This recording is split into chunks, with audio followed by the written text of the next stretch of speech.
Hello friends, कैसे हैं आप सब? बढ़िया। चलिए फ्रेंड्स, आज से हम शुरू करने जा रहे हैं एक नया टॉपिक। बहुत ही इंपॉर्टेंट टॉपिक, बहुत ही बेसिक टॉपिक और बहुत ही इंटरेस्टिंग टॉपिक। ठीक है दोस्तों, तो आज से हम पढ़ने जा रहे हैं रीमान इंटीग्रल अर्थात रीमान समाकल। ये इतना महत्वपूर्ण टॉपिक है कि ये आपको ग्रेजुएशन में तो काम आएगा ही आएगा, साथ ही साथ पोस्ट ग्रेजुएशन यानी कि जब आप एमएससी करेंगे तब भी आपको ये बहुत काम आएगा। और तो और कॉम्पिटिटिव एग्जाम्स में भी इस टॉपिक से क्वेश्चंस आते ही आते हैं दोस्तों। बहुत ही जबरदस्त टॉपिक है। और इस टॉपिक को पढ़ने के लिए सबसे पहले हमें बहुत सारी डेफिनेशंस, बहुत सारी नहीं मतलब थोड़ी बहुत डेफिनेशंस हमें पढ़नी होगी, समझना होगा हमें छोटी छोटी चीजों को। जब हम छोटे छोटे शब्दों को समझेंगे, छोटी छोटी डेफिनेशंस को जब अच्छे से समझ जाएंगे, तब समझ लीजिए कि आपको ये टॉपिक बिल्कुल भी कठिन नहीं लगेगा दोस्तों। ठीक है। और एक खास बात, इस टॉपिक को बहुत अच्छे से समझने के लिए, क्योंकि जब अपन आगे थ्योरम्स वगैरह पढ़ेंगे तो उन थ्योरम्स में बहुत सारी बेसिक चीजों की जरूरत पड़ेगी। जैसे कि सुप्रीमम क्या होता है, इन्फीमम क्या होता है, और आपका लोअर बाउंड क्या है, अपर बाउंड क्या है, बाउंडेड फंक्शन क्या होता है। तमाम बेसिक जो चीजें हैं उन सब की इस चैप्टर में जरूरत पड़ने वाली है दोस्तों, क्योंकि थ्योरम्स की मात्रा बहुत ज्यादा है। आपको बहुत सारे थ्योरम्स मिलेंगे, इंपॉर्टेंट थ्योरम्स। ऐसा नहीं कि थ्योरम्स बहुत सारे हैं और सवाल भी है तो सवाल ज्यादा इंपॉर्टेंट हो, ऐसा नहीं है। इस चैप्टर में आपको बहुत सारे थ्योरम्स भी मिलेंगे और आपको सॉल्यूशन वाले क्वेश्चन भी मिलेंगे। ठीक है, ऐसा ना सोचे कि सर हमको सॉल्यूशन वाला ज्यादा अच्छा लगता है, थ्योरम्स थोड़ा कठिन लगता है। ऐसा नहीं है दोस्तों। सबसे पहली बात तो आप इतना समझ लीजिए कि थ्योरम्स बहुत इजी हैं और जो क्वेश्चन जिनको सॉल्व करना होता है वो भी बहुत इजी है। मगर बस एक ही शर्त है, और वो शर्त ये है कि आपको थ्योरम्स को अगर अच्छे से समझना है तो पहले आपको बेसिक चीजों की बहुत अच्छे से जानकारी होनी चाहिए दोस्तों। मोनोटोन फंक्शन क्या होता है, कंटिन्यूअस फंक्शन क्या होता है, या फिर सुप्रीमम क्या है, इन्फीमम क्या है, बाउंडेड फंक्शन क्या है। ये तमाम जानकारियां आपको पता होनी चाहिए।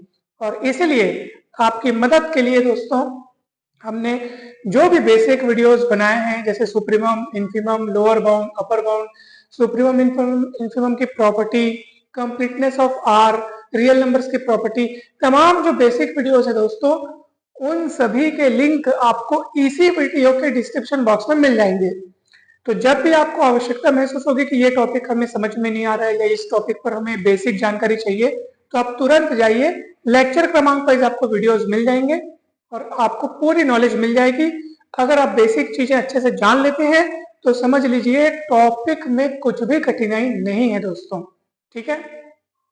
इसके पहले के जो टॉपिक्स है, यानी कि प्रॉपर्टीज ऑफ रियल नंबर्स वाला पूरा चैप्टर बहुत अच्छे से कंप्लीट किया जा चुका है, जिसमें हमने एक से बढ़कर एक इंपॉर्टेंट टॉपिक्स को पढ़ा। Archimedean property, denseness property, completeness of R, ये तमाम इंपॉर्टेंट टॉपिक्स जो है वो पढ़े जा चुके हैं दोस्तों। और उन सभी टॉपिक्स के वीडियोस के लिंक आपको इसी वीडियो के डिस्क्रिप्शन बॉक्स में मिल जाएंगे दोस्तों। जरूर देखिएगा, पूरा का पूरा कंसेप्ट आपका क्लियर हो जाएगा दोस्तों। अब रही बात इस टॉपिक की जो आज हम शुरू करने जा रहे हैं दोस्तों, तमाम बेसिक डेफिनेशंस को हमने यहाँ पे लिख रखा है। और भी डेफिनेशंस हैं, परंतु इनको समझाने के बाद हम उनको भी पढ़ेंगे। और इनको लिखने के लिए दोस्तों काफी मेहनत लगी है, अनेक किताबों को एक साथ पढ़ना पड़ता है, क्योंकि कोई चीज किसी किताब में ज्यादा अच्छे से समझ में आती है, कोई चीज किसी किताब में ज्यादा अच्छे से समझ में आती है, ऐसा होता है। तो उन सभी को देखकर रिसर्च करके यहाँ लिखा गया है दोस्तों, काफी मेहनत लगी है, तो इसलिए आप ध्यान से समझिएगा। और इतना सरल भाषा में लिखा गया है कि आपको बहुत अच्छे से समझ में आ जाएगा। एक और खास बात दोस्तों, इन सभी डेफिनेशंस को इस तरह से लिखा गया है कि चाहे आप हिंदी मीडियम से हो, चाहे आप इंग्लिश मीडियम से हो, आपको ये पूरी की पूरी डेफिनेशन, पूरा टॉपिक बहुत आसानी से समझ में आ जाएगा। इसलिए लिखते समय हमने जो शब्द है उनको इंग्लिश में लिखा है। तो लैंग्वेज हमारी हिंदी है लेकिन शब्द इंग्लिश हैं, ताकि दोनों को समझ में आ जाए, हिंदी इंग्लिश दोनों को समझ में आ जाए। और आगे के लिए आप सभी के लिए फायदेमंद होगा, क्योंकि जब आप पीजी करेंगे, ठीक है, हिंदी मीडियम वाले खासकर जब आप पीजी करेंगे तो इंग्लिश में पढ़ना होगा, तो उस समय हमें इन सभी चीजों की जानकारी रहेगी तो हमें बहुत सरल पड़ेगा दोस्तों। तो चलिए अब बिना देर किए हम शुरू करते हैं आज का ये टॉपिक, और पहले डेफिनेशन समझते हैं दोस्तों, ठीक है। तो हमारा सबसे पहला टॉपिक है पार्टीशन अर्थात विभाजन। दोस्तों मान लो हमने आर में क्लोज्ड इंटरवल ए बी लिया हुआ है, ठीक है। देख लीजिए ये क्लोज्ड इंटरवल ए बी लिया है हमने आर में, आर क्या है, सेट ऑफ रियल नंबर्स, और अपन ने मान लिया कि x0 x1 x2 इसी तरीके से xr-1 xr और चलते चलते xn, ये सभी के सभी कौन है, रियल नंबर्स हैं। और ये किस प्रकार है, इसी x0 को हमने a के बराबर ले लिया, यानी इसी को a कह दिया, और फिर उससे बड़ा x1, उससे बड़ा x2, उससे बड़ा x3, और इसी तरीके से चलते चलते xr-1 उससे बड़ा xr, और फिर इसी तरीके से चलते चलते xn-1 और उससे बड़ा xn, और उसको उस xn को हमने यानी अंतिम बिंदु को हमने कह दिया b, ठीक है दोस्तों। तब इन्हीं बिंदुओं के समुच्चय को, ठीक है, ये जो बिंदु हमने लिए हैं ना, इन्हीं बिंदुओं के समुच्चय को, इन्हीं ये जो पॉइंट्स अपन ने लिए हैं, इन्हीं के कलेक्शन को, इन्हीं के सेट को हम कहते हैं इंटरवल ए बी का पार्टीशन, ठीक है दोस्तों। क्या कहते हैं, इंटरवल ए बी का पार्टीशन या विभाजन कहते हैं, ठीक है दोस्तों। बहुत ही सरल टॉपिक है, कुछ भी नहीं करना है आपको। देखो मैं यहाँ पे आपको समझा रहा हूँ, ये हमारा यहाँ पे इतनी सी जगह में हम लोग रफ कार्य करके इसको अच्छे से समझ सकते हैं। देखो ये हो गया रियल लाइन अर्थात वास्तविक रेखा, ठीक है। रियल लाइन में हमें एक क्लोज्ड इंटरवल ए बी लेना है। चलिए मैंने क्लोज्ड इंटरवल ए बी ले लिया, ये देखो ये ऐसा दूरी पे ले लिया एकदम, ये ऐसा, ये क्लोज्ड इंटरवल ए बी हमने ले लिया। अब आपको कुछ नहीं करना है, यहाँ पे आपको पॉइंट्स लेने हैं अपनी इच्छा अनुसार, जैसे भी चाहे लो। इच्छा अनुसार मतलब जरूरी नहीं है कि आप जो पॉइंट्स ले रहे हो एकदम समान दूरियों पर लो, ठीक है, जरूरी नहीं है, आप कहीं पर भी पॉइंट्स ले लो। मान लो यहाँ पे मैंने ये वाला पॉइंट को मैंने x1 कह दिया, इस पॉइंट को मैंने x2 कह दिया, इसको x3 कह दिया, ऐसे चलते चलते जहां इच्छा है वहां ले लो। ऐसा कोई जरूरी नहीं है कि सर समान दूरियों पर लेना है क्या, सेम सेम डिस्टेंस पे लेना है क्या, ऐसा कुछ जरूरी नहीं है। जहां इच्छा है आपकी वहां पॉइंट्स ले लो, ठीक है।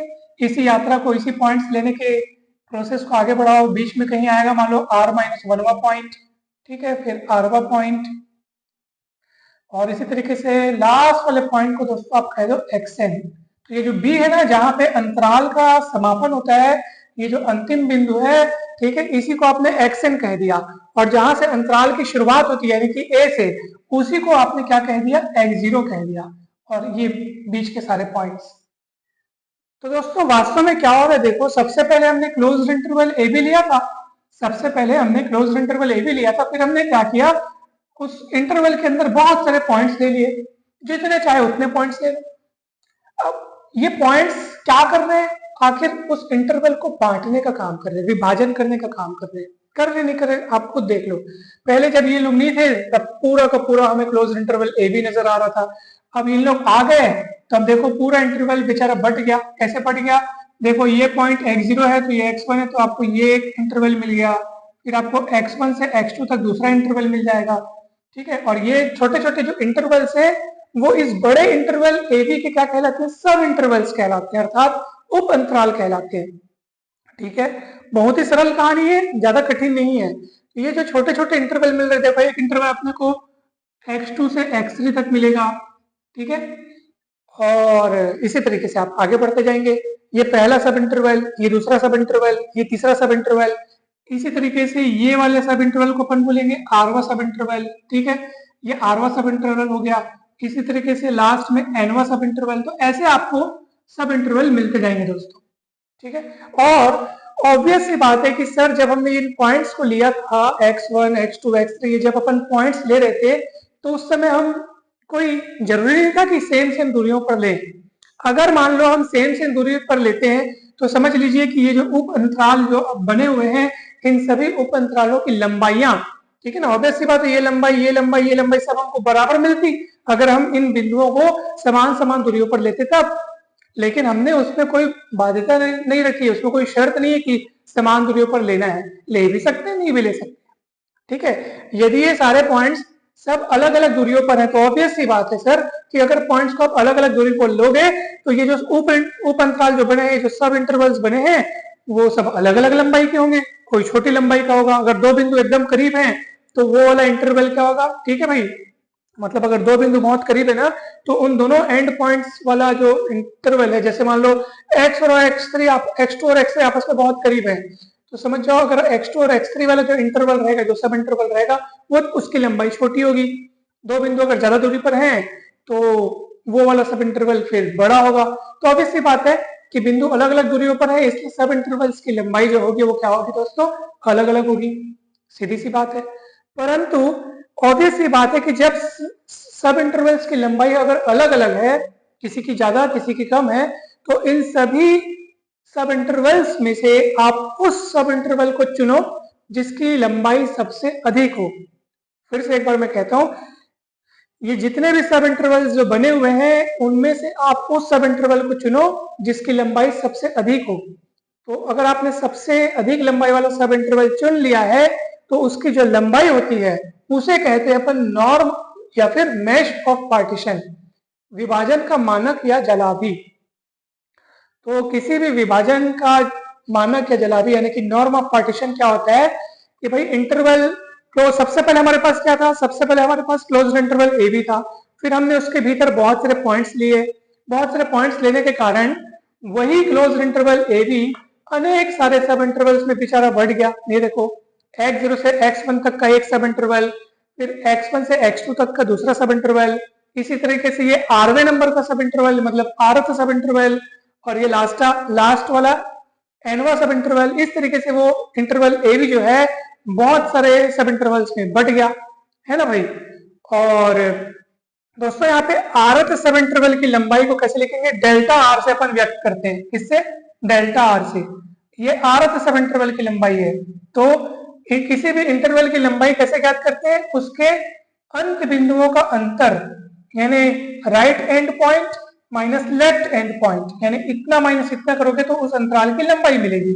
जैसे मान लो आपको पहले उप अंतराल की लंबाई पता करनी है तो वो x1 माइनस x0 हो जाएगी, दूसरे उप अंतराल की लंबाई पता करनी है तो x2 माइनस x1 हो जाएगा।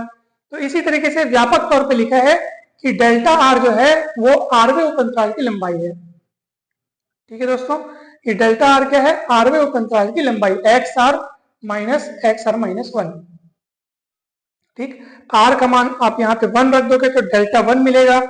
तो ये x1 माइनस x1 यानी x1 माइनस x0 हो जाएगा, जो कि पहले उप अंतराल की लंबाई रहेगा। दूसरे उप अंतराल की लंबाई चाहिए तो डेल्टा 2 निकाल दोगे, x2 माइनस x1, आर का मान 2 रख करके। ठीक है, तो दूसरे अंतराल की लंबाई निकल जाएगी। इसी तरीके से व्यापक तौर पे हमने लिखा हुआ है आर के उप अंतराल की लंबाई डेल्टा आर बराबर x r minus 1, x r minus 1। ठीक है, अब इन सभी क्योंकि हमने बिंदुओं को सभी को कहीं अपनी इच्छा से कहीं पर भी ले लिया है, दूरी जरूरी नहीं है बराबर हो, इसका मतलब दूरियां अलग अलग हो सकती है, या यूं कहिए कि सभी उप अंतरालों की लंबाइयां अलग अलग हो सकती है। ऐसी स्थिति में इन सभी उप अंतरालों में सबसे अधिक लंबाई वाला जो उप अंतराल रहेगा दोस्तों, उस उप अंतराल की लंबाई को हम लोग कहेंगे नॉर्म ऑफ पी, और इस तरीके से अपन लिखते हैं या इस तरीके से भी अपन लिखते हैं। ठीक है, ये जो आजू बाजू आपको जो दो लकीरें दिख रही है इसी को नॉर्म का सिंबल बोलते हैं। और नॉर्म ऑफ पार्टीशन पी को अपन इस तरीके से भी लिखते हैं, म्यू ऑफ पी, यानी कि partition, norm of partition P. और वो कौन है, maximum of delta 1, delta 2, delta 3, उसी तरीके से डेल्टा आर, लास्ट तक डेल्टा एन। मैक्सिमम मतलब देखो ये डेल्टा 1 कौन है, ये डेल्टा 1 कौन है, जब आप यहाँ पे आर का मान 1 रखोगे तो डेल्टा 1 मिलेगा, जो कि x1 माइनस x0 रहेगा, जो कि पहले उप अंतराल की लंबाई रहेगी। ऐसे डेल्टा 2 कब मिलेगा, जब आर का मान 2 रखोगे तो डेल्टा 2 मिलेगा, जो कि x2 माइनस x1 रहेगा, जो कि दूसरे उप अंतराल की लंबाई रहेगी। ऐसे करके आपको सारे उप अंतरालों की लंबाई निकालनी है, डेल्टा 1, डेल्टा 2, डेल्टा 3, इसी तरीके से। और इन सभी लंबाइयों में से जो सबसे मैक्सिमम होगी, इन जो सभी उप अंतरालों की लंबाइयों में से जो सबसे मैक्सिमम, सबसे बड़ी लंबाई होगी, उसी को अपन बोलेंगे नॉर्म ऑफ पार्टीशन पी। ठीक है दोस्तों, कहीं पर भी कोई भी डाउट हो तो जरूर पूछिएगा दोस्तों, इतना सरल टॉपिक है कि क्या ही बताएं, बहुत इजी है, बहुत ज्यादा इजी है। अब नेक्स्ट टॉपिक है रिफाइनमेंट ऑफ ए पार्टीशन, अर्थात किसी विभाजन का अधिशोधन, या उसको अपन बोलेंगे सूक्ष्मतर विभाजन। ठीक है दोस्तों, काफी इंपॉर्टेंट टॉपिक है। अब देखिए ये रिफाइनमेंट क्या होता है। ठीक है, रिफाइनमेंट को अपन फाइनर पार्टीशन बोलते हैं, यानी और बारीक विभाजन। तो दोस्तों देखिए, ध्यान से देखिएगा। चलिए अपन इसको थोड़ा सा मैं मिटा ले रहा हूँ, ठीक है। अब आपको ये अच्छे से समझ में आ चुका है। मैं इसको मिटा रहा हूँ ताकि मैं आपको ये चीजें बहुत अच्छे से समझा सकूं। डेफिनेशन लिखने को तो हमने लिख दिया है, आप उसको देख भी सकते हैं, परंतु समझने के लिए आपको हम ये चाहते हैं कि भाई बहुत अच्छे से हम समझाएं ताकि आपको कभी भी कोई डाउट ना हो, हमेशा के लिए आपको याद रहे। ठीक है दोस्तों, ध्यान से देखिएगा, बहुत सरल चीजें हैं। देखो, मान लीजिए मेरे पास ये इंटरवल है, ठीक है, क्लोज इंटरवल ए भी हमने ले लिया, ये क्लोज इंटरवल ए भी हो गया। अब मुझे पार्टीशन P1 तैयार करना है, उसके लिए मुझे यहाँ पे बहुत सारे पॉइंट्स लेने होंगे। मान लो ये पॉइंट हमने ले लिया x1, फिर x2 ले लिया, ठीक है, और फिर इसी तरीके से अन्य सभी बिंदुओं को हमने ले लिया। शुरू वाले बिंदु को, जिसको अपन x0 कहते हैं, ये a ही हमारा x0 है, और ये अंतिम बिंदु b को अपन xn कहते हैं, ठीक है, और बाकी सारे बीच में पॉइंट्स होते हैं। तो इसी तरीके से आप बहुत सारे पॉइंट्स ले सकते हैं दोस्तों, ये ऐसे xr-1 xr और ये लास्ट वाले पॉइंट्स। अब दोस्तों देखो, तो जो पॉइंट्स आपने लिए हैं उनका अगर अपन कलेक्शन करते हैं तो मान लीजिए पार्टीशन P1 तैयार होता है, ठीक है। कौन सा पार्टीशन तैयार हो गया? P1। थोड़ी देर के लिए इसको अपन नाम दे देते हैं यहाँ पे दोस्तों, P1 कह देते हैं। अब सुनिए, यहाँ पे हम समझने जा रहे हैं कि रिफाइनमेंट क्या होता है, अर्थात सूक्ष्मतर विभाजन किसको कहेंगे। दोस्तों, नाम से स्पष्ट है, रिफाइन करना यानी और बारीक बांटना, सूक्ष्म करना उसको। जैसे मान लीजिए कोई वस्तु है, आपने उसके 3-4 हिस्से किए, ठीक है, और जैसे मैं आपको कहूंगा कि उसको और बारीक बांटो, तो आप क्या करेंगे? उसके टुकड़ों की संख्या और बढ़ाएंगे, उसको और बारीक काटेंगे या बारीक बांटेंगे तो उसके टुकड़ों की संख्या क्या होगी? बढ़ेगी। मैं कहूंगा और रिफाइन करो, तो आप और बांटेंगे तो और बढ़ेगा। बस वही कंसेप्ट है कि आपने जितने भी पॉइंट्स यहाँ पे लिए हैं उन पॉइंट्स के कलेक्शन को आपने पार्टीशन कहा। अगर मैं आपसे कहूं भैया इसको रिफाइन कीजिए, यानी इसका सूक्ष्मतर विभाजन तैयार कीजिए, तो आप क्या करेंगे? आप और भी पॉइंट्स लेंगे। जो पॉइंट्स लिए हैं वो तो रहेंगे ही रहेंगे, आप और पॉइंट्स ले रहे हैं। मान लो यहाँ पे एक और पॉइंट ले ले, 2 और पॉइंट ले लिए, ठीक है, एक और पॉइंट लेना है, यहाँ लेना है, यहाँ लेना है, जहां इच्छा वहां ले लो, ठीक है, यहाँ पॉइंट ले लो, यहाँ पॉइंट ले लो। मतलब पहले से जो पॉइंट्स है वो तो है ही है, आप और पॉइंट्स लेते जा रहे हैं, ठीक है। जितनी इच्छा है उतना पॉइंट्स ले लो, और जरूरी नहीं कि सर हर सब इंटरवल्स के बीच में पॉइंट्स लेना है, क्या? कोई जरूरी नहीं है, जहां लेना है वहां ले लो। ये भी जरूरी नहीं कि सर हर सब इंटरवल्स में केवल एक ही बिंदु लेना है क्या, या 2 बिंदु लेना है क्या, ऐसा कुछ भी जरूरी नहीं है। एक्स्ट्रा पॉइंट्स आपकी जितनी इच्छा उतने ले लो। ये भी जरूरी नहीं कि सर वो जो पॉइंट्स लेना है वो इन दोनों पॉइंट्स के एग्जैक्ट बीच में लेना है क्या, जैसे x1 और x2 है तो उसके ठीक बीच में लेना है क्या, ये भी जरूरी नहीं है। आपकी जहां इच्छा वहां पॉइंट्स लो, जितनी इच्छा उतने पॉइंट्स लो, और फिर नया पार्टीशन तैयार करो। तो क्या होगा दोस्तों, ये सारे के सारे पॉइंट्स तो इसमें आएंगे ही आएंगे, क्योंकि पुराने पॉइंट्स तो है ही हैं, परंतु आपने और एक्स्ट्रा पॉइंट्स वहां पे शामिल किए हैं। ऐसी स्थिति में, जैसे एग्जांपल के लिए मान लो आपने x1 और x2 के बीच में पॉइंट डाल दिया x1 डैश, ऐसे कहीं और पॉइंट डाल दिया, मान लो xk डैश बोल दो, ऐसे और आपने बहुत सारे पॉइंट्स ले लिए, आप कलेक्शन तैयार कीजिए। तो ये सारे पॉइंट्स तो आएंगे यहाँ पे दोस्तों, साथ ही साथ ये एक्स्ट्रा पॉइंट भेजेंगे। जब आप लिखेंगे ना, देखो x0, x1 जैसे पार्टीशन P1 लिखते थे तो x1 के बाद सीधा x2 लिखते थे, क्योंकि उस समय ये पॉइंट एक्स्ट्रा वाला था ही नहीं, परंतु अब वही पॉइंट आ गया जो x1 के बाद और x2 से पहले है, तो हम x1 के बाद x1 डैश लिखेंगे, फिर x2 लिखेंगे।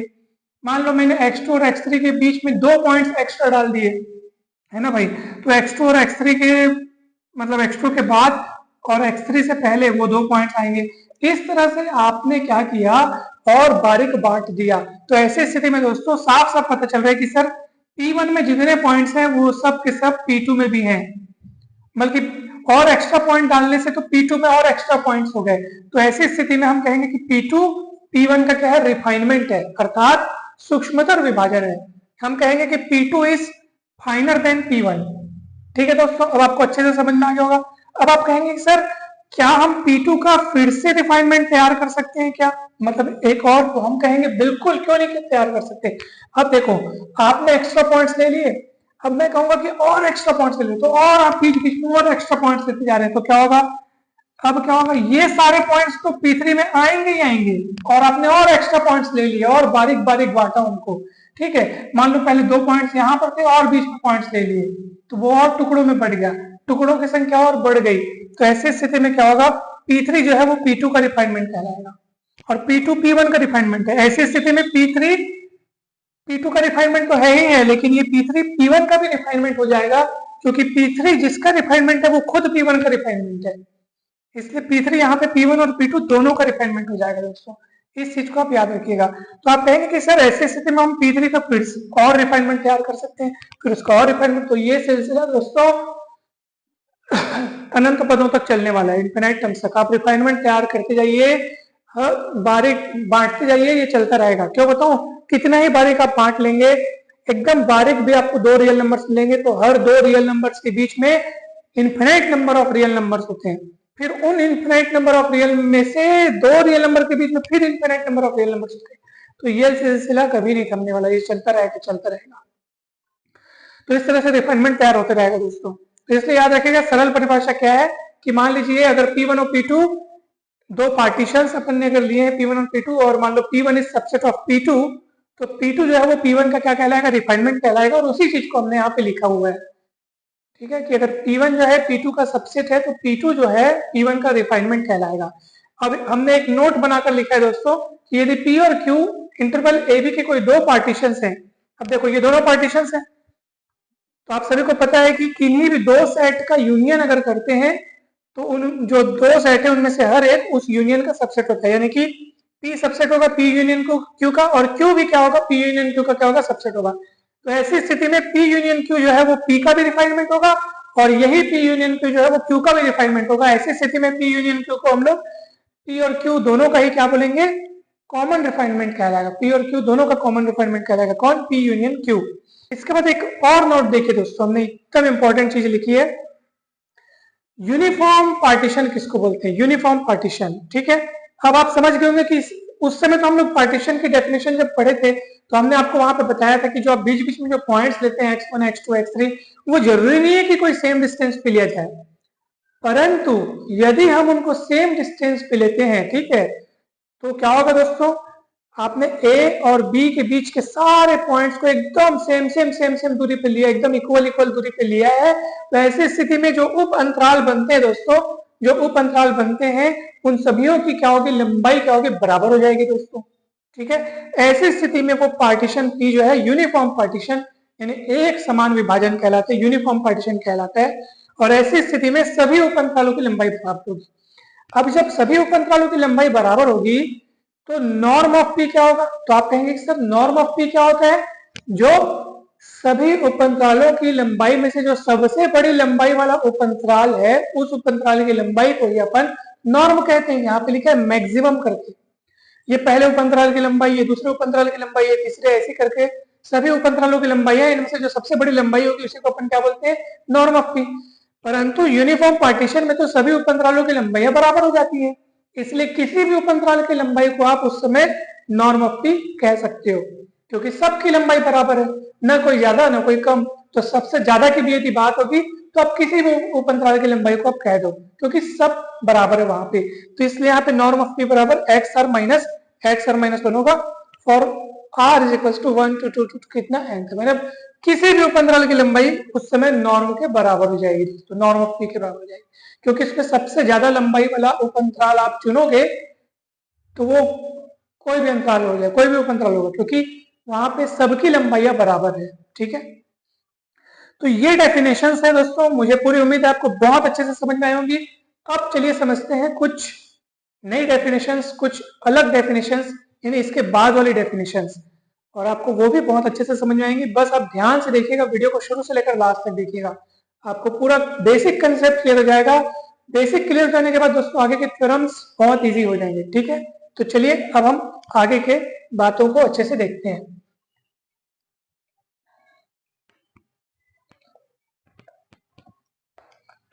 तो चलिए फ्रेंड्स, अब हम समझते हैं अपर एंड लोअर रिमान सम्स, अर्थात अपर रिमान सम और लोअर रिमान सम, अर्थात ऊपरी रिमान योग और निम्न रिमान योग। ठीक है, तो चलिए दोस्तों ये डेफिनेशंस, तो चलिए पहले डेफिनेशन को देख लेते हैं, उसके बाद इनको समझने के लिए हम इस चित्र की मदद से समझेंगे। बहुत बढ़िया तरीके से समझ में आएगा, बहुत बेसिक जानकारी के साथ। ध्यान से देखिएगा, मान लो f एक फंक्शन है क्लोज्ड इंटरवल a b से r में। ठीक है, कैसा फंक्शन है, बाउंडेड फंक्शन है, अर्थात परिबद्ध फलन है। और मान लीजिए p इस तरीके से, ठीक है। एक सेट लिया हमने x0 x1 ये सारे पॉइंट्स इसमें xn तक, तो ये कौन है, तो P जो है वो इंटरवल AB का एक पार्टीशन है, ठीक है दोस्तों। तब R is equal to 1 2 3 and so on up to n के लिए हम ये दो चीजें डिफाइन कर रहे हैं, स्मॉल एम आर और कैपिटल एम आर, ठीक है। एम आर और एम आर क्या है ये, चलिए देखते हैं। तो स्मॉल एम आर किस तरीके से डिफाइन किया गया है, infimum of fx such that x belongs to closed interval x r minus 1 x r, और ये कौन है, ये इस इंटरवल का सब इंटरवल है, यानी कि rth सब इंटरवल में उस फंक्शन fx की जो इनफिमम वैल्यू है हम उसको mr नाम दे रहे हैं, और उसी rth सब इंटरवल में उस फंक्शन की जो सुप्रीमम वैल्यू रहेगी उसको अपन कैपिटल mr नाम दे रहे हैं दोस्तों, ठीक है। अभी आपको लग रहा होगा कि सर ये ठीक से समझ में नहीं आया, चिंता मत कीजिए दोस्तों, ये आपके लिए बनाया गया है। अभी हम यहाँ आएंगे और इसी चीजों को यहाँ समझेंगे, ठीक है। वो तो पहले एक बार चलो एक बार पढ़ के सुना देते हैं कि डेफिनेशन क्या है, परंतु इनको बहुत अच्छे से समझेंगे इस चित्र की मदद से। आप बस धैर्य रख के वीडियो को देखिएगा, बस लास्ट तक वीडियो को देखिएगा, आपको पूरा कंसेप्ट क्लियर हो जाएगा। एक भी ऐसी चीज नहीं रहेगी जो आपको समझ में ना आती हो, तो पूरी की पूरी चीज आपको समझ में आ जाएगी दोस्तों, ध्यान से देखिएगा। फिर देखिए लोअर रिमानसम को अपन एलपीएफ से लिखते हैं और किस तरीके से डिफाइन करते हैं, summation r is equal to 1 to n m r into x r minus 1, या इसको अपन इस तरीके से भी लिख सकते हैं, summation r is equal to 1 to n m r delta x r, क्योंकि ये जो है दोस्तों यहाँ पर एक्स आर माइनस 1 ये आरवें उपअंतराल की लंबाई यानी लेंथ ऑफ आरथ सब इंटरवल, उसको अपन डेल्टा एक्स आर से भी लिखते हैं, ठीक है दोस्तों। वैसे अपर रेमानसम यानी कि यूपीएफ उसको अपन इस तरीके से डिफाइन करेंगे, बस ये स्मॉल एम आर जो दिख रहा है ना उसके स्थान पर क्या दिखेगा यहाँ पे आपको, कैपिटल एम आर दिखेगा। तो summation r is equal to 1 to n m r into x r minus 1, और इसको अपन इस तरीके से भी लिखते हैं, ठीक है। इसको अपन ने डेल्टा एक्स आर लिखा है यहाँ पे। तो ये दोस्तों डेफिनेशन हुआ। अब चलिए इन सभी चीजों को हम चित्र की मदद से समझते हैं दोस्तों, और आपको ये भी बताएंगे कि वास्तव में रीमान इंटीग्रेशन का कंसेप्ट कहता क्या है, आखिर वो बयां क्या करता है, किस बात का वो जिक्र करता है, ये भी अभी आपको पता चलेगा दोस्तों। ध्यान से देखिएगा, बहुत ही जबरदस्त जानकारी आपको अभी मिलने वाली है। तो चलिए सबसे पहले क्या हुआ कि चलिए आप यहाँ पे एक फंक्शन का ग्राफ देख रहे हैं, ठीक है। ये आपको ग्राफ दिख रहा है y is equal to f x का, आप यहाँ पे ग्राफ देख रहे हैं, ठीक है दोस्तों। अब एक बात यहाँ पे आप गौर से देखिए, आप ग्राफ तो देख रहे हैं y इक्वल एफ एक्स का, और ये फंक्शन मैंने अपनी इच्छा से ऐसे उसको जिग-जैग करके बनाया हुआ है ताकि जो चीजें मुझे आपको समझानी है वो मैं आपको अच्छे से समझा सकूं। जरूरी नहीं कि फंक्शन का ग्राफ ऐसा ही बने, वो तो भाई अपन अलग अलग फंक्शन लेंगे तो फंक्शन का ग्राफ कैसा भी बन सकता है, हो सकता है वो सीधा मोनोटोनिक फॉर्म में ऊपर उठे, कैसा भी फंक्शन हो सकता है। तो मैंने अपनी इच्छा से ऐसे बना लिया है, ठीक। ध्यान से देखिएगा दोस्तों, बहुत अच्छे से समझ में आएगा। अब सुनिए, अब वो इंटरवल ए बी है, ठीक है भाई, इंटरवल ए बी में ये फंक्शन डिफाइंड है, ठीक। तो ये जो इंटरवल ए बी है ना दोस्तों, उसके जो पॉइंट्स है वो तो अपने को यहाँ लिखने हैं, एक्स अक्ष में लिखना है। फिर इस ए के करस्पॉन्डिंग फंक्शन की जो वैल्यू है वो अपने को इस पॉइंट पे मिलेगी, ठीक है। इस चीज को ध्यान रखना है। तो आपको ये ध्यान देने, जैसे मैं पूछूंगा पॉइंट ए कहाँ पे, आप ऐसा नहीं कहिएगा कि यहाँ पे, पॉइंट ए यहाँ पे है, पॉइंट ए कहाँ पे, यहाँ पे, और इस पॉइंट पर फंक्शन की जो वैल्यू मिल रही है, यानी कि ये जो हाइट है, ये जो हाइट है ना दोस्तों, वो है आपकी, ये जो लंबाई है ना, ये जो लंबाई है वो है आपका एफ ए या एफ एक्स जीरो आप बोलिए इसको, या उसी को आप एफ ए कहिए। तो इस चीज को ध्यान दीजिएगा दोस्तों, ये हाइट है, ठीक है, ये है F x zero F A, यानी इस बिंदु पर फलन का मान। इसी तरीके से आप दोस्तों जो यहाँ पे जो पार्टीशन हम लोग लिए हैं इसके पॉइंट्स को आप यहाँ पे लिखते चले जाइए। तो मैंने यहाँ पे पॉइंट्स लिखते चले जा रहा हूँ, देखो आप ध्यान से, ठीक है। अब आपको करना क्या है दोस्तों, ये सुनिए, आपको करना क्या है, मैंने क्या किया यहाँ पे ये जो फलन का ग्राफ बना हुआ है ना, तो मैंने क्या किया, जितने भी पार्टीशन के पॉइंट्स है ना उनको ऐसे लाइन खींचते हुए फलन के ग्राफ से मैंने मिला दिया इस तरीके से। x2 से लाइन खींचा, x1 से, x0 से, x3 से, x4 से, इससे सभी से मैंने क्या कर दिया, लाइन खींच दिया दोस्तों, ठीक है। उसके बाद क्या करना है दोस्तों, चलिए पहला सब इंटरवल को पकड़िए आप, ठीक है। पहला सब इंटरवल हमारा कहां से कहां तक का है, x0 से x1 तक का है, और ये दोनों लाइनों के बीच में, ठीक है, ये जो आपने यहाँ पे लाइन खींचा है ऐसे, ठीक है, अब इन दोनों के बीच में फंक्शन का कितना हिस्सा आ रहा है आप वो देखो, फंक्शन के ग्राफ का कितना हिस्सा आ रहा है, ये देखो ये वाला हिस्सा आ रहा है, दिख रहा है आप सभी को। अब इस हिस्से में आप देखो, इस हिस्से में अगर मान लो मुझे फंक्शन की इनफिमम वैल्यू चाहिए तो मैं इस हिस्से में सबसे नीचे वाले पॉइंट को देखूंगा, और सुप्रीमम वैल्यू चाहिए तो मैं सबसे ऊपर वाले पॉइंट को देखूंगा। उतने हिस्से में बस आपको देखना है। तो आप देखो ये वाले सब इंटरवल में ग्राफ का जो इतना हिस्सा मुझे मिल रहा है, इसमें सबसे निचला बिंदु कौन है, तो बहुत आसानी से पता चल सकता है। ये देखो ये बिंदु सबसे निचला है, तो बस उसी बिंदु के सीधे में आप ऐसे लाइन खींच दो, ठीक है। अब दोस्तों क्या करना है आपको बताऊं, ये जो आपने लाइन खींच दिया ना, और ये हाइट है, ठीक है, यहां से यहां तक की हाइट, यहां से यहां तक की हाइट को आप नाम दे दो m1। क्या नाम दे दो, m1। यहां लिखो m1। किस तरीके से m1 मिला आप सभी को पता चला ना। क्या किया मैंने, ये जो पहला मेरा सब इंटरवल है, ठीक है, मैंने लाइन, ये लाइन की तैयारी मैंने पहले से कर ली है, मैंने पहले से उनको ऐसे मिला के रख लिया है, ताकि मुझे अब रेक्टेंगल यानी आयत, ये देखो रेक्टेंगल बना है कि नहीं बना है बताओ, अब आयत बनाने में मुझे बहुत आसानी होगी दोस्तों, ठीक है। तो मैंने क्या किया, ये जो पहला सब इंटरवल है ना, उसके करस्पॉन्डिंग जो फंक्शन का जो हिस्सा मुझे मिला इस ग्राफ का, उसको मैंने देखा ये ऐसे गया है, और सबसे निचला वाला बिंदु को यहाँ पे देखा और ऐसे सीधे में से मिला दिया, तो ये जो हाइट है ना उसको m1 कहा। और m1 गौर से देखो दोस्तों, ये रेक्टेंगल बना है, ये एक आयत बना है, और रेक्टेंगल का क्षेत्रफल एरिया क्या होता है, लंबाई गुणित चौड़ाई। तो आप इसको लंबाई और इसको चौड़ाई लेते हुए अगर इसका क्षेत्रफल लिखोगे, है ना भाई, जैसे इधर ये वाला हिस्सा लंबा दिख रहा है तो इसको लंबाई बोल दो और ये चौड़ाई बोल दो, तो चौड़ाई यानी कि ये वाली दूरी, और ये वाली दूरी कैसे मिलेगी, जब इसमें से अपन इसको माइनस करेंगे, यानी कि x1 में से x0 को माइनस करेंगे तब, कुछ इस तरह। ठीक है दोस्तों, यही काम आपको सब में करना है, सब में। पहले अपन निचला निचला बिंदु को देखते हैं, फिर अपन ऊपरी ऊपरी बिंदु को देखेंगे। ध्यान से देखिएगा, जबरदस्त तरीके से समझ में आएगा, बहुत बढ़िया तरीके से समझ में आएगा। चलिए अब दूसरे सब इंटरवल में आ जाइए। दूसरे सब इंटरवल में ये देखो, ये अपन ने ये वाला काम पहले से कर लिया है ना भाई, इसको अपन ऐसे मिला दिए थे शुरुआत में ही। अब आपको क्या करना है, अब देखो कि इस वाले हिस्से में जो फंक्शन का हिस्सा आपको मिल रहा है, ठीक है, यानी कि देखो फंक्शन के ग्राफ का अपने को ये ऐसा अपने को हिस्सा दिख रहा है, ठीक है दोस्तों। अब इस हिस्से में आप सबसे निचला बिंदु को देखो क्या होगा, सबसे निचला बिंदु, तो आप देखो सबसे निचला बिंदु आपको यहाँ पर मिल रहा है, ठीक है, क्योंकि बाकी हिस्से इस हिस्से ऊपर दिख रहे हैं, केवल इतने में आपको ध्यान देना है। तो आप क्या करो, यहां से इसको ऐसे मिला दो, इसके सीधे ऐसे करके उसके सीध में उससे मिला दो, है ना भाई, सीधी सी बात है, बहुत सरल काम है ये।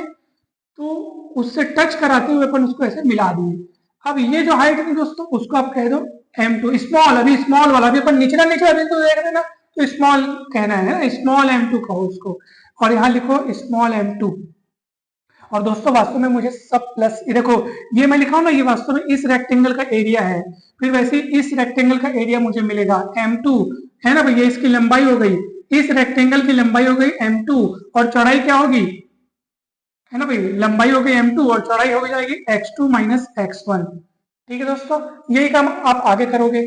अब इसमें देखो सबसे निचला बिंदु कहाँ दिख रहा है, तो आप कहेंगे सर ये ऐसा है, सबसे निचला बिंदु यही दिख रहा है, तो चलिए इसी को मिला देते हैं, ये ऐसा, तो ये हो जाएगा आपका m3 और x3 माइनस x2, और इसी तरीके से आप चलते जाओ दोस्तों, ऐसे आगे बढ़ते जाओ। जब आप आरत सब इंटरवल में आओगे तो इस सब इंटरवल में आप देखोगे निचला हिस्सा ये दिख रहा है अपने को, तो आप क्या करोगे, उससे कट करते हुए नहीं जाना है, टच करते हुए जाना है, ठीक है, यानी जो निचला बिंदु दिखेगा ना उसके ऊपर से नहीं गुजरना है, बस उसी लेवल से अपने को गुजरना है, ठीक है। तो इसलिए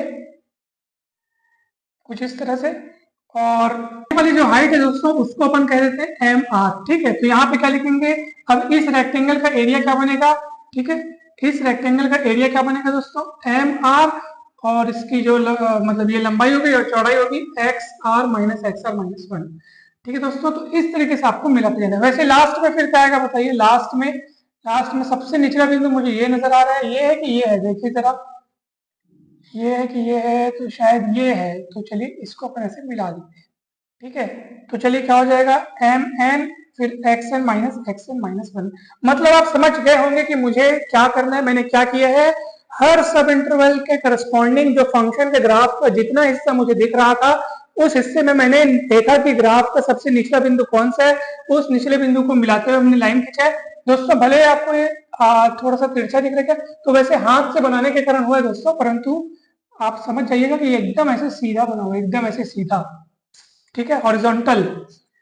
अब दोस्तों वास्तव में क्या ये कौन है? ये इस आयत का क्षेत्रफल है। ये कौन है? ये इस आयत का क्षेत्रफल है, ठीक है। ये कौन है? तीसरा वाला, ये तीसरे वाले आयत का क्षेत्रफल है, एरिया ऑफ रेक्टेंगल। तो ये सभी रेक्टेंगल्स का एरिया अपने को मिलते जा रहा है।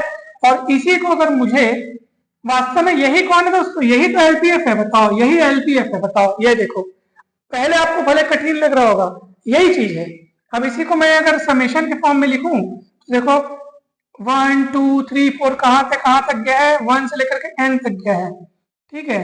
इधर मैं लिख देता हूं m r x r minus x r minus 1। आपको यकीन नहीं है तो देख लो, आर कमान 1 1 रख के देख लो, आपको ये मिलेगा। आर कमान 2 रख के देखो, ये मिलेगा। आर कमान 3 रख के देखो, ये मिलेगा। और इसी तरीके से आर कमान कहां तक गया? एन तक। एन रख के देखोगे तो आपको ये मिलेगा।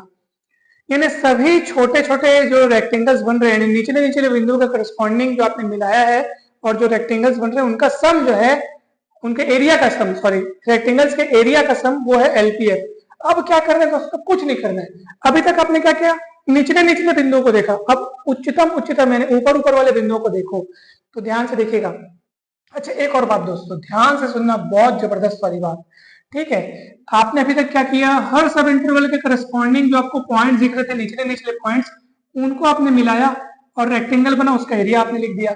ऐसा करने से वहां पे कुछ जगह बच गई। देखो, जो ग्राफ के और इस रेक्टेंगल के बीच में देखो, जैसे ये वाली जगह बच गई, ये वाली जगह बच गई, ये छूट गई, क्योंकि जो आपने यहाँ एरिया यहाँ पे लिखा है वो तो इस आयत का एरिया हो गया ना, वो इस रेक्टेंगल का एरिया हो गया, इसका एरिया कैलकुलेट नहीं हो पाया है, ठीक है। वैसे सेकंड वाले रेक्टेंगल में ये वाला एरिया छूट गया, क्योंकि रेक्टेंगल का एरिया आपने यहाँ पे लिखा है। दोस्तों ध्यान दीजिएगा, इसके पीछे बहुत बड़ा कंसेप्ट छिपा हुआ है, बस आप सुनते जाओ और आपको अच्छे से समझ में आता जाएगा।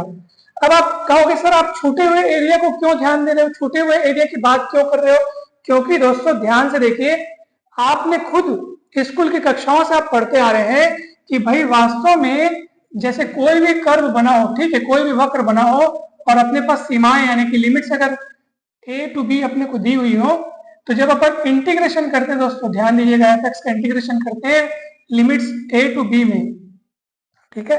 लिमिट्स ए टू बी में जब अपन एफ एक्स का इंटीग्रेशन करते हैं तो वास्तव में क्या डिनोट करता है आपको पता है ना?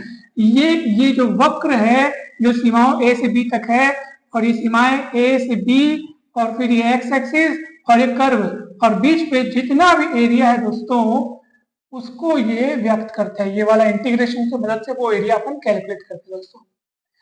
अभी जो जिन रेक्टेंगल्स का एरिया आपने इकट्ठा किया है, क्या वो इस एरिया के बराबर होगा?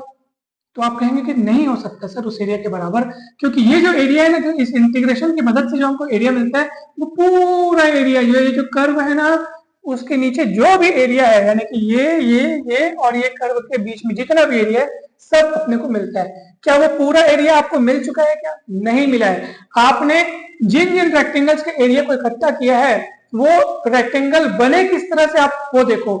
ग्राफ का हिस्सा ऐसा था, तो हमने निचले बिंदु को देख करके रेक्टेंगल बना करके एरिया उसका कैलकुलेट करके लिखा है। निचले बिंदु को देखा है आपने, इसलिए तो वहां पे ये वाला एरिया छूट गया ना। आखिर ये वाला एरिया देखो, उस कर्व का जो हिस्सा है ना, उसके नीचे है, देख लो आपकी। आप दूसरा वाला रेक्टेंगल देखोगे, ये जो कर्व का हिस्सा देखो, ये ऐसे बना है, ऐसे। तो भैया आपने जो रेक्टेंगल का ये जो एरिया लिखा है ना, वो कहां से? ये तो रेक्टेंगल तो ये है अपना, ये देखो, ये रेक्टेंगल है, ये वाला एरिया आया हुआ है।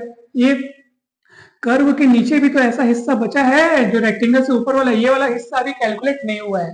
तो कुल मिलाकर के अगर इस पूरे एरिया को मैं नाम ए दूंगा, ठीक है, ये जो कर्व है ना, उसके नीचे जितना भी एरिया है, ठीक है, इन सीमाओं के बीच एक्स एक्सिस के ऊपर और ये कर्व के नीचे ठीक जितना भी एरिया है दोस्तों, क्या वो एरिया जो है और इस एरिया की अगर मैं कंपेयरिंग करूं तो क्या होगा? तो आप कहेंगे कि सर निश्चित रूप से वो वाला एरिया जो है, यानी कि ये जो टोटल एरिया, इस कर्व के नीचे का टोटल एरिया तो ज्यादा है सर, क्योंकि यहाँ तो रेक्टेंगल्स का एरिया कलेक्ट किया हो और ऊपर ऊपर बहुत सारा एरिया छूट गया सर, जो इस कैलकुलेशन में शामिल नहीं हो पाया। सीधी सी बात है, ठीक है ना भाई। अभी आप देखते जाइए, अभी मेरे को ऊपर वाला पॉइंट भी लेना है, ठीक है। अब दोस्तों देखिए क्या कर रहे हैं अपन यहाँ पे। अब अपन अच्छा ऐसे सब जगह हुआ, देखो इस वाले रेक्टेंगल में कुछ छूट गया है ना भाई, और ऐसे अपन आगे बढ़ते जा रहे हैं, सभी में ये काम करना है। फिर आरवे में देखो, ठीक है। तो अच्छा ये किस में देखा मैंने, अच्छा ये इसमें देख लिया क्या, सॉरी ये तो अपना, सॉरी ये मुझे कहाँ देखना था, आरवा सब इंटरवल दोस्तों यहाँ पर है ना, मैंने भूल से वहां देख लिया। चलिए कोई बात नहीं, ये अपना एनवा हो जाएगा। ये देखो ये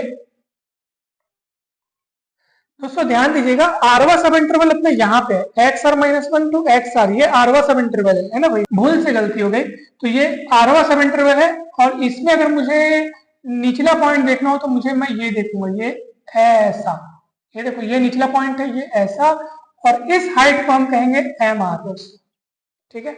और ये लास्ट वाला है वो तो एम एन होगा दोस्तों, लास्ट वाले को अपन एम एन कहेंगे, ठीक है। तो आपको अगर कहीं डाउट हो रहा होगा तो अब क्लियर हो गया होगा, ठीक है। तो ये आरवा सब इंटरवल है, और अब देखो x r minus one to x r, ये आरवा सब इंटरवल है।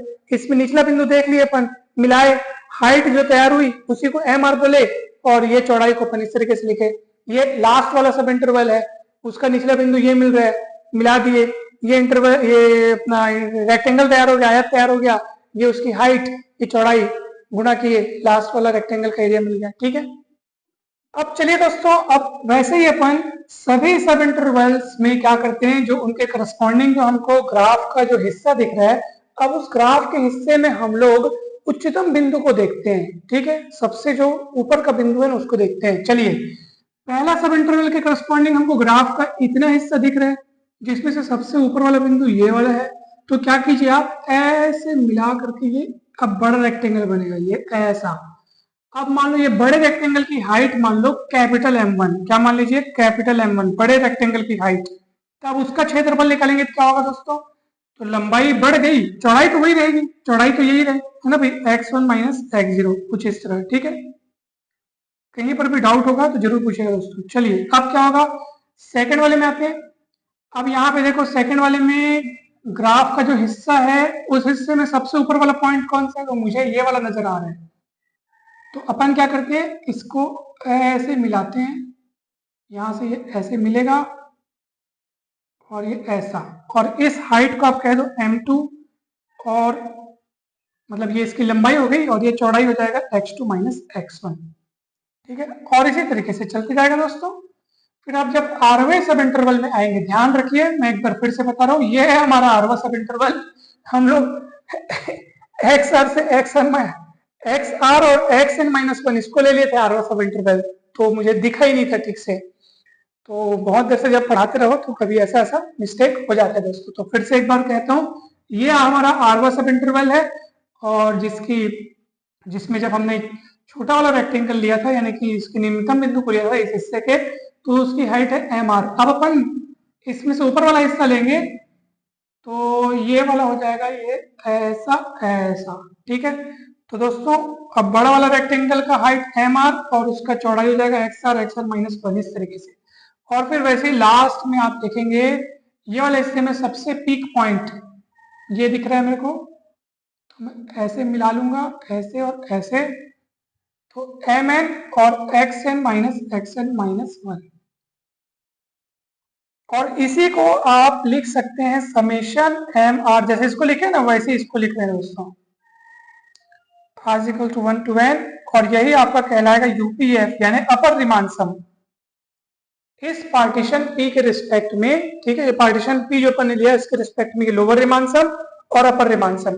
अब अपर रिमांड सम की अगर बात करें दोस्तों, तो ये बड़े बड़े जो रेक्टेंगल्स है, ये देखो, ये पहला बड़ा रेक्टेंगल उसका एरिया, दूसरा बड़ा बड़ा रेक्टेंगल उसका एरिया, इसी तरीके से सभी बड़े बड़े रेक्टेंगल्स का एरिया का फिर ये सम करके ये यूपीएफ तैयार हुआ है दोस्तों। अब वास्तव में मैं वो जो फंक्शन का ग्राफ बनाया है, अब ये x is to a, x is to b, ठीक है। अब इन सीमाओं के बीच और ये एक्स एक्सिस के ऊपर और इस ग्राफ के नीचे जो इस एक्चुअल एरिया की बात करूं, तो वास्तव में ये एक्चुअल एरिया जो है, क्या हम ऐसा कह सकते हैं कि सर ये एक्चुअल एरिया जो है वो यूपीएफ से छोटा या बराबर होगा, यानी कि हमेशा यूपीएफ से ये कभी बड़ा नहीं हो सकता, क्यों बताऊं।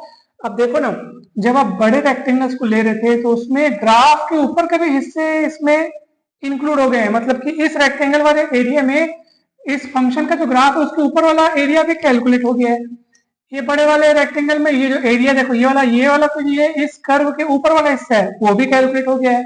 अब ये वाला में देखोगे, बड़ा वाला अगर अपन देखें, ये बड़ा वाला अगर अपन देखें कुछ इस तरीके से, ये देखो ऐसे, तो ये वाला हिस्सा, ये वाला हिस्सा, ये तो कर्व के ऊपर वाले हिस्से हैं, वो भी कैलकुलेट हो जाएंगे।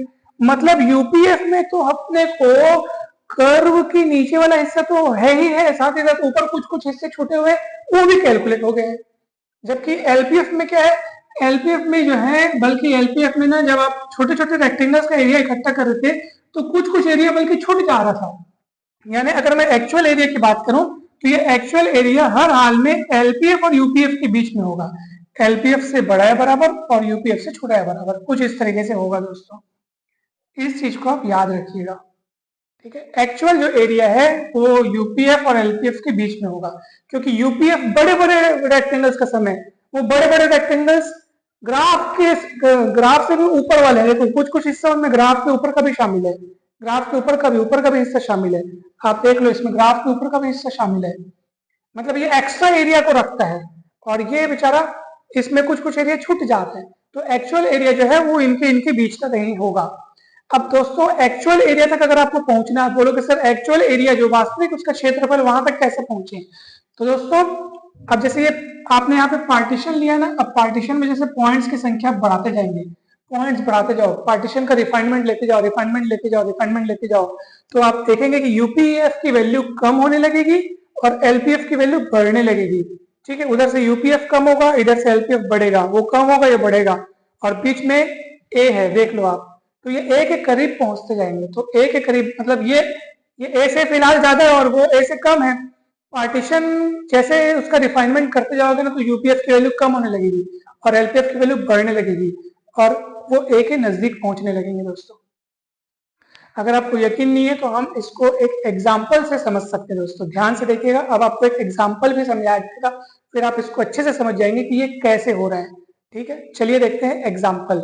देखिए दोस्तों, हमने यहाँ पे एक फंक्शन लिया f x equals to x square defined on closed interval 0 to 4। ठीक है, अब अपन ने पहला पार्टीशन लिया पी नाम का, जिसमें 0 1 2 3 4 ये पॉइंट्स हैं। ठीक है, अब देखिए दोस्तों ध्यान से, ये जो पार्टीशनिंग के पॉइंट्स है उसको अपन ने यहाँ पे लिख दिए। ठीक है, आप सभी को पता है कि अगर मुझे अपर रिमान सम तैयार करना हो तो जैसे कि अपन ने पहले बताया आपको, सबसे पहले f x equal to x square का ग्राफ, तो ये इस तरीके से इसका ग्राफ बनेगा दोस्तों। ठीक है, ये एकदम सीधा नहीं बनेगा, ऐसे थोड़ा बैंड तो वो बनेगा, तो ये सब थोड़ा मुड़ा हुआ है। ठीक है, एकदम हल्का सा आपको मुड़ा हुआ दिखेगा। तो वैसे भी आपने एक्स स्क्वायर का ग्राफ बनाया होगा तो वो ऐसे बनता है। अगर वो सिर्फ एक्स होता ना दोस्तों तो सीधी सरल रेखा वो बनता। ठीक है, तो ये भले आपको मुड़ा हुआ अगर नहीं भी दिख रहा है तो ये मुड़ा हुआ है दोस्तों, देखो हल्का सा मुड़ा हुआ है।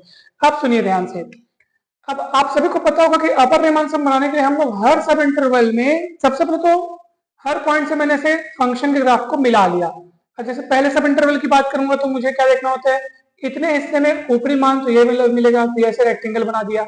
इतने हिस्से में ऊपरी मान मुझे यहाँ मिला है तो ये रेक्टेंगल, क्योंकि फंक्शन सीधा चढ़ रहा है ना, ऐसे सीधा चढ़ रहा है, इसका मतलब अपने को उच्चतम मान सबसे, मतलब अगर अपन इधर से देखेंगे ना तो सबसे उच्चतम मान उधर वाले बिंदु पे मिलेगा।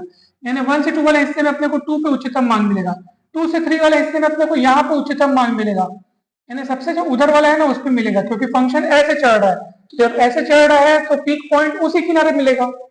वैसे 3 से 4 वाले हिस्से में अपने को यहाँ पे मिलेगा दोस्तों। ठीक है, अब सुनिए, अब चलिए इस रेक्टेंगल का क्षेत्रफल निकालेंगे तो लंबाई आपकी 0 से 1 तक की हो जाएगी। मतलब ये रेक्टेंगल ऐसे चिपटा दिख रहा है, मतलब कुल मिलाकर ऐसा गुणित ऐसा आपको करना है। ठीक है, अपनी इच्छा से आप किसको भी लंबाई चौड़ाई बोलो, जो भी बोलो, अपने को इतना पता है कि इतना गुणित इतना करना होता है। तो चलो ये वाली लंबाई कितनी हो जाएगी, 0 to 1 वाली 1, और ये वाली कितनी हो जाएगी 1, तो 1 गुणित 1। ठीक है, अब इसमें देखो आप, तो ये हो जाएगा ये वाला लेंथ 1 और ये वाला हो जाएगा। अब दोस्तों ये वाला कैसे पता चलेगा, तो ध्यान दीजिएगा, सबसे पहले तो आप ये देखो कि आपको यहाँ पर ये कौन सा पॉइंट है, ये अब हाइट पता करना है ना आपको। हाइट कैसे पता करोगे, ध्यान से सुनो, ये हाइट पता करना है ना आपको। ये पॉइंट कौन सा, 2 को आप वहां पे रखोगे तो 2 स्क्वायर मिलेगा 4, इसलिए 4 होगा वहां पे।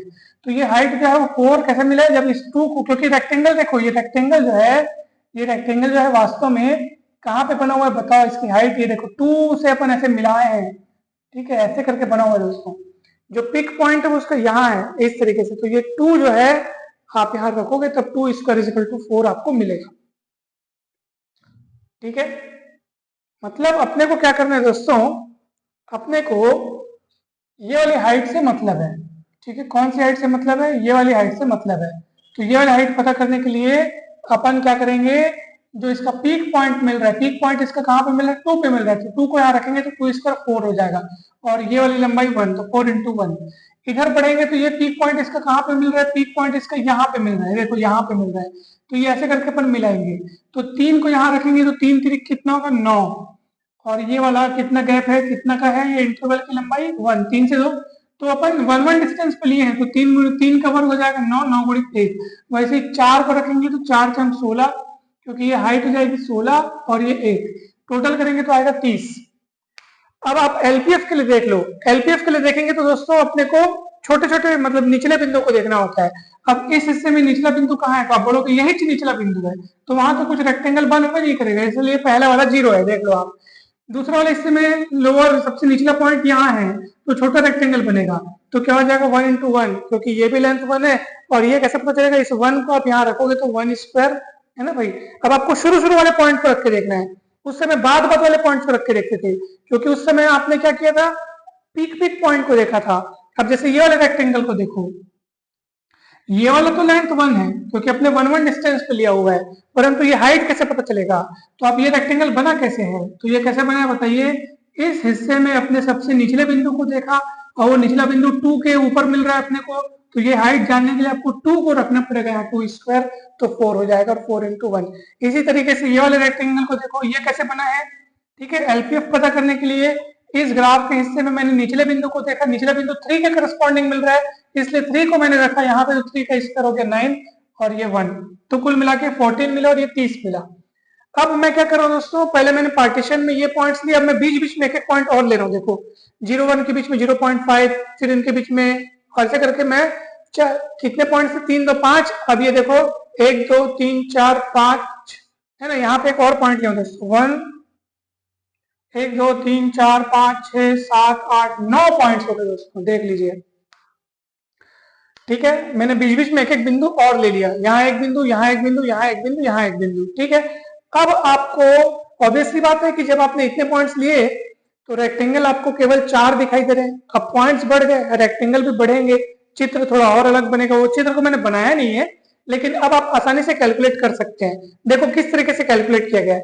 ऑब्वियसली बात है, फंक्शन सीधा ऐसे बढ़ता हुआ है, मतलब अगर अपने को यूपीएफ चाहिए तो मैं हर सब इंटरवल के लिए जो बाद वाला पॉइंट है ना, उसके करस्पॉन्डिंग मेरे को यूपीएफ मिलेगा, और एलपीएफ कब मिलेगा, है ना भाई, सीधी सी बात है। फंक्शन का ग्राफ ऐसे बढ़ रहा है और मैं सब इंटरवल लिया हूं, तो मुझे एलपीएफ जानने के लिए लोअर पॉइंट यही मिलेगा, और यूपीएफ जानने के लिए जो अपर पॉइंट मुझे चाहिए वो यहाँ मिलेगा, सीधी सी बात है। तो ये छोटा रेक्टेंगल और ये बड़ा रेक्टेंगल, यानी कि अगर ये वाले वैल्यू को मैं एफएक्स में रखूंगा तो मुझे ये हाइट मिलेगी एलपीएफ के लिए, और ये वाले पॉइंट को अगर एफएक्स में रखूंगा तो ये हाइट मिलेगी मुझे यूपीएफ के लिए। तो इसलिए देखो मैंने क्या किया, डिस्टेंस सेम है 0.5, इसलिए सब में डिस्टेंस 0.5 0.5 0.5, जैसे इसमें 1 1 1 1 सेम था, तो मैंने डिस्टेंस 0.5। ठीक है, यूपीएफ निकाल रहा हूँ, इसलिए मैं इस सब इंटरवल का जो बाद वाला पॉइंट है ना उसका वर्ग कर रहा हूँ। फिर इन दोनों का गैप कितना होगा 0.5, बाद वाले बिंदु का स्क्वायर, इन दोनों का गैप कितना होगा 0.5, इन दोनों में से बड़े वाले का स्क्वायर, इन दोनों का गैप कहा गया, इन दोनों का गैप 0.5, इन दोनों में से बड़े वाले का स्क्वायर, फिर इन दोनों का गैप 0.5, इन दोनों में से बड़े वाले का स्क्वायर, फिर ऐसे ही चलते चलते इन दोनों में से इन दोनों का गैप 0.5, इन दोनों में से बड़े वाले का स्क्वायर, ऐसे करते जाओगे, टोटल करोगे तो 25.5। देख लो रिफाइनमेंट किया ना, उसी पार्टीशन का रिफाइनमेंट किया, तो यूपीएफ की वैल्यू जो पहले 30 मिल रही थी अब 25.5 मिल रही है। वैसे एलपीएफ पता करने के लिए इन दोनों का गैप, ठीक है, और इन दोनों में से जो छोटा वाला है उसका स्क्वायर, क्योंकि अपने को छोटा वाला रेक्टेंगल बनाने के लिए इस ग्राफ का छोटा बिंदु देखना होगा, छोटा बिंदु जिसके करस्पॉन्डिंग मिलेगा उसको यहाँ पे रखना है। तो यहाँ पे तो छोटा बिंदु आप देख लो ना, 0 के अभी ये वाले में नहीं, आखिर पार्टीशन कितना ही, और ये वाला पार्टीशन ले लो तब भी शुरुआती बिंदु तो 0 ही है ना सर, शुरुआती बिंदु तो आपको 0 ही मिलेगा, तो 0 का आप रखोगे तो 0 स्क्वायर 0 हो जाएगा। ठीक है, 0 के करस्पॉन्डिंग आपको कोई रेक्टेंगल नहीं मिलेगा, तो ये इस तरीके से हो गया। फिर आप देखो इन दोनों का गैप कितना है 0.5, इन दोनों में से छोटा कौन है 0.5, तो उसको यहाँ रखोगे तो उसका वर्ग। फिर आप देखो इन दोनों का गैप कितना है, इन दोनों का गैप कितना है 0.5, है ना भाई। इन दोनों में से छोटा कौन है, 1, तो 1 का स्क्वायर, ठीक है। तो इसमें जो छोटा रहेगा ना उसका स्क्वायर करते जाओ और सबका गैप 0.5 है उसको गुणा करते जाओ, ठीक है। जोड़ते जाओ 17.5, देखो ये 14 मिला था, 17.5 मिला, बढ़ के मिला है। और रिफाइनमेंट करोगे ना तो ये और कम होगा, यूपीएफ और कम होगा और ये एलपीएफ और बढ़ेगा। तो ऐसे करते करते आप उसका जो एक्चुअल एरिया है, उस ग्राफ द्वारा घिरा हुआ जो एक्चुअल एरिया है ना, ठीक है, कोई भी फंक्शन हो, जैसे ये वाला हो, ये वाला फंक्शन तो ओरिजिन से होकर गुजर रहा है कुछ इस तरह, ठीक है, तो उसका जो एक्चुअल एरिया है वो अपने को मिलेगा। ऐसे अगर मान लो कोई भी फंक्शन हो तो उसका एक्चुअल एरिया जो है हमेशा यूपीएफ और एलपीएफ के बीच में होता है। तो ये बेसिक कंसेप्ट था दोस्तों रिमान इंटीग्रेशन का, यही रिमान इंटीग्रेशन का कंसेप्ट है। और अब हम एक और बात आपको बतलाने जा रहे हैं दोस्तों। अगर मैं आपसे पूछूं कि भाई ये एम आर क्या है और कैपिटल एम आर क्या है, तो आप बोलेंगे सर ये rth सब इंटरवल में फंक्शन का इनफिमम वैल्यू और ये rth सब इंटरवल में फंक्शन का सुप्रीमम वैल्यू, है ना भाई। rth सब इंटरवल की अपन बात करते हैं तो कुछ इस तरह से आप बना सकते हैं, देखो इसका फोटो, ठीक है, फंक्शन का ग्राफ हो गया, ठीक है, कुछ ऐसे जिग जैग बना हुआ है। ये आपका rth सब इंटरवल हो गया, x r minus 1 x r. इसमें क्या होगा, फंक्शन का जो सबसे निचला बिंदु दिखेगा उसको अपन ऐसे, और जो सबसे ऊपरी बिंदु दिखेगा वैसे करके बनाते हैं अपन। तो जो निचला बिंदु दिखता है तो वो वाली रेक्टेंगल की हाइट को अपन एम आर बोलते हैं और बड़े वाले रेक्टेंगल की हाइट को कैपिटल एम आर बोलते हैं। तो ऑब्वियसली बात है कि इन दोनों की अगर आप तुलना करोगे स्मॉल एम और कैपिटल एम आर की, तो ये उससे कभी भी बड़ा नहीं हो सकता, हमेशा क्या होगा, छोटा या बराबर होगा, ठीक है। अब दोनों और आप क्या करो, एक्स आर माइनस 1 का गुणा कर दो, ठीक है। फिर दोनों ओर क्या कर दो आप दोस्तों, समेशन कर दो, ये ऐसा। अब आपने ये समेशन कर दिया दोस्तों, ये देखो दोनों ओर समेशन कर दिया आपने, ये ऐसा, ठीक। और आप गौर करो कि ये चीजें क्या है, ये एम आर और ये x r minus x r, यही तो कौन है दोस्तों, यही तो अपना एलपीएफ है, ये देखो इसी की डेफिनेशन है। और यही कौन है, यही तो पूरा कौन है, यूपीएफ है। तो पहले अपन ने किसी भी आरत सब इंटरवल लिस्किस की तुलना की तो बोला कि ये इससे कभी बड़ा नहीं हो सकता, अर्थात ये इससे हमेशा छोटा या बराबर होगा, क्योंकि ये बड़े वाले रेक्टेंगल का हाइट होता है, ये छोटे वाले रेक्टेंगल का हाइट होता है। फिर दोनों और हमने इसका गुणा कर दिया एक्स आर माइनस 1 का, फिर समेशन कर दिया और पता चला कि ये पूरा का पूरा एलपीएफ है, ये पूरा का पूरा यूपीएफ है। मतलब लोअर रिमान सम कभी भी अपर रिमान सम से बड़ा नहीं हो सकता, या तो उसके बराबर या तो उससे छोटा होगा, ठीक है, छोटा या बराबर हो सकता है, ठीक है, कभी भी लोअर रिमान सम अपर रिमान सम से बड़ा नहीं हो सकता, ठीक है दोस्तों। तो ये भी चीज आप लोग याद रखिएगा। चलिए आज के इस वीडियो में इतना ही। अब नेक्स्ट वीडियो में हम इससे आगे की बातें करेंगे, आगे के कंसेप्ट समझेंगे। हमें पूरी उम्मीद है कि आपको ये टॉपिक बहुत बेहतरीन तरीके से समझ में आया होगा। अगर वीडियो अच्छा लगा हो तो लाइक करके चैनल को सब्सक्राइब जरूर करें और वीडियो को शेयर जरूर करें दोस्तों। आप सभी को बहुत बहुत धन्यवाद, थैंक यू सो मच, जल्द ही मिलते हैं नेक्स्ट वीडियो में।